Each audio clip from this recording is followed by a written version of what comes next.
the Ibrahim X Kendi, I think that's his name, the foremost guy in this anti-racism stuff.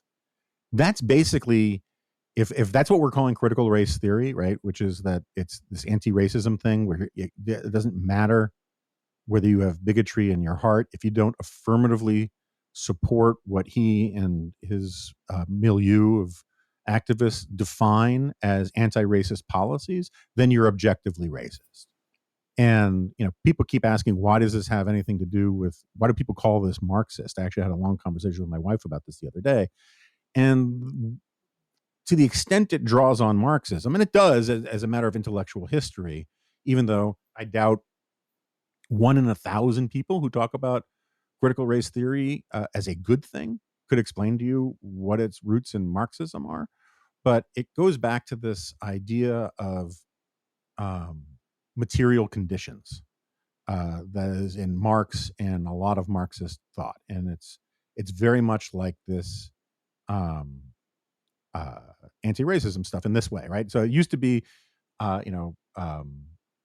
Marxists, when they would have their conferences or they give their speeches and their whatever, they would say it is objectively true that, right? And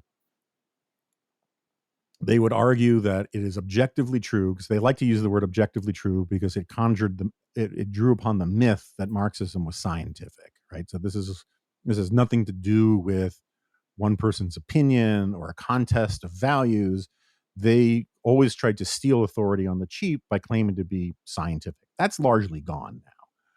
But instead, what's left is the same sort of Marxist argument that they used to make, which is, if you were not with the program of the communists or the socialists or whatever, if you had a point of view that wasn't for the revolutionary overthrow or the revolutionary or radical transformation of society, then you were objectively on the side of the ruling classes, of the aristocracy, of the industrial class, or what Randy Weingarten recently called the ownership class. And that's where this whole thing about class consciousness comes out of, in that if you are part of the proletariat, the working class, the lumpen proletariat, all those kinds of things, once you achieve class consciousness, once you actually see the exploitation inherent in the system, then of course you will act in solidarity with the other members of your class for the overthrowing of the established order. And if you don't agree with all of that, then you are objectively on the side of the oppressors.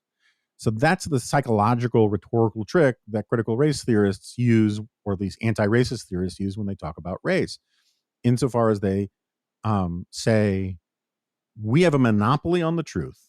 We have a monopoly on what constitutes racist policy and not racist policy. And if you don't affirmatively side with us in pushing anti-racist policies and philosophies and ideas, then you are objectively on the side of racism. And it doesn't even matter whether you are personally racist, because you are on the wrong side of the defining material conditions of how society is organized. And that would be wrong enough and bad enough, except for the fact that because most of these people don't actually understand that they're mimicking Marxist arguments, they take it a step further, and they say it's not only true that you are on the side of racism, but you must actually be a racist in your heart if you disagree with us.